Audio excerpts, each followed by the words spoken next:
Bonsoir, pas loin de 18h, on sort de NAO, négociation annuelle obligatoire. Vous trouverez juste au-dessus de nous le lien pour voir le programme des NAO de toute l'année, tout ce qu'on va essayer de défendre petit à petit, etc.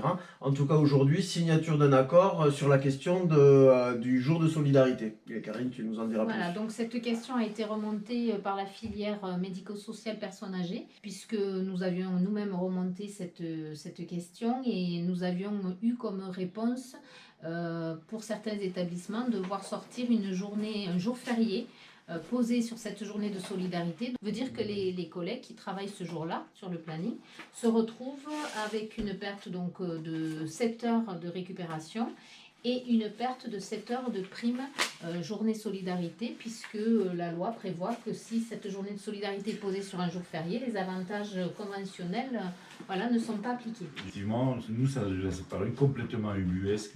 Donc on avait d'un côté des collègues qui travaillaient un jour férié ordinairement, sans percevoir de prime de jour férié. C'est ça. Et de l'autre côté, d'autres collègues qui ne travaillaient pas ce jour férié-là, mais à qui on ne demandait pas de travailler ce jour férié-là. Tout à fait. Tout à fait. Donc nous-mêmes, nous avions remonté cette incohérence en disant que déjà, ce n'était pas favorable aux salariés qui travaillaient ce jour férié et que voilà, on voudrait que ça soit appliqué comme pour les autres, qu'ils aient un petit peu plus de liberté sur le choix, bien sûr, en accord avec la direction, sur le choix de cette journée. Et donc, au fur et à mesure que nous avancions dans nos CSE, en fait, il est sorti que sur d'autres établissements, un jour férié fut imposé aussi aux salariés, lundi de Pentecôte ou jeudi de l'Ascension. Et donc, on nous a remonté qu'il fallait qu'on remonte ça à un NAO.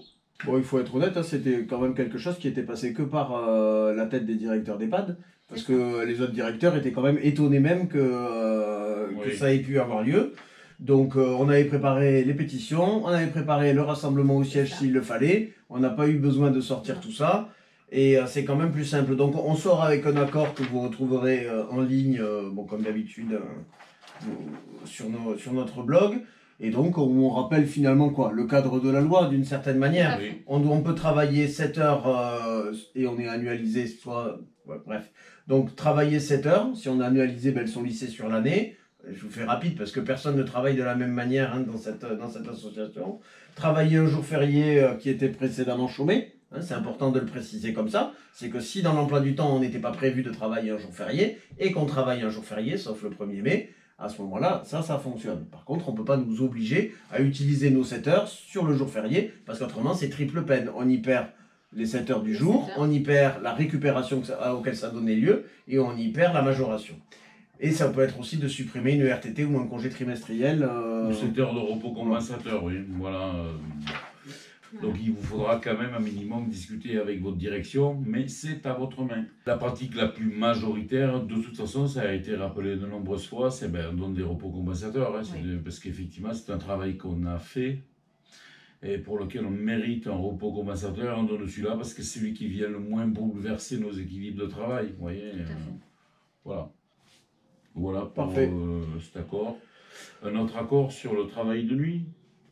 Le travail de nuit, il s'agissait là de réparer, entre guillemets, reconduire un accord qu'on avait déjà signé. Voilà, qu'on a déjà signé, et l'étendre, puisqu'à l'époque, effectivement, il n'y avait pas...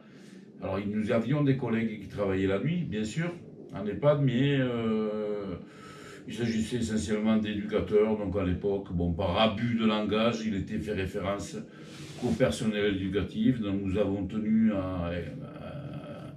à faire ce qu'on dit et dire ce qu'on fait, c'est-à-dire que oui, les accords s'adressent à l'ensemble des salariés. Oui, puisque nous étions limités, nous, à 40 heures par semaine maximum, donc pour permettre aux collègues de nuit de pouvoir bénéficier d'un week-end complet, et ça en était la demande quand même, puisque soit elle terminait le samedi matin et donc elle n'avait pas de week-end, ou alors elle travaillait le week-end.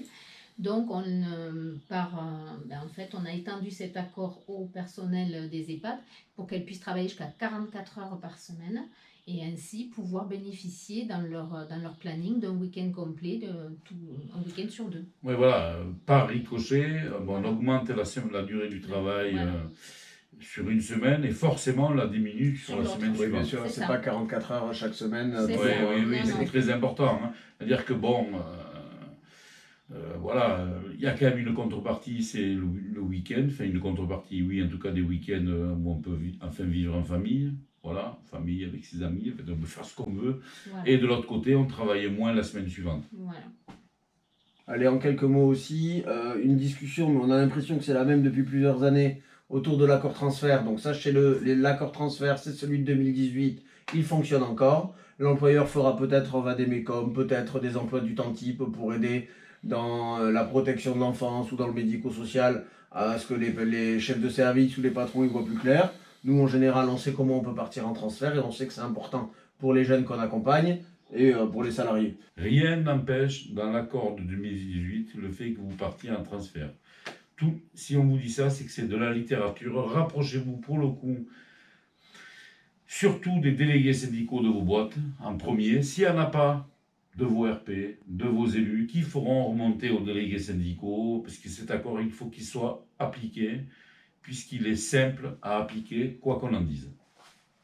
Bon, très bien. On se retrouve, nous, le 6 en NAO. Et surtout, on se retrouve le 7.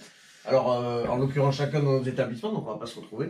Mais on se retrouve avec vous le 7 dans les rues de nos villes, dans nos établissements, pour défendre notre retraite. Le gouvernement est dans l'impasse, quoi qu'il en dise, c'est un cul-de-sac, effectivement.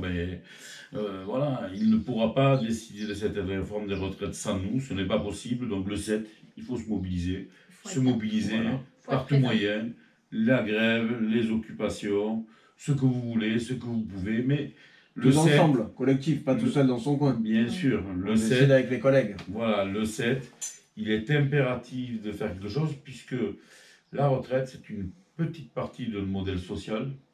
Donc, après la retraite, la sécurité sociale, pourquoi pas. Enfin, tout est bon pour ce gouvernement, mais franchement, avec le taux de mobilisation inédit de ces dernières semaines, il y a moyen qu'il recule. On n'a jamais été aussi près d'une victoire oui. depuis pas mal d'années quand même. C'est ça. Parce qu'on commence à en faire.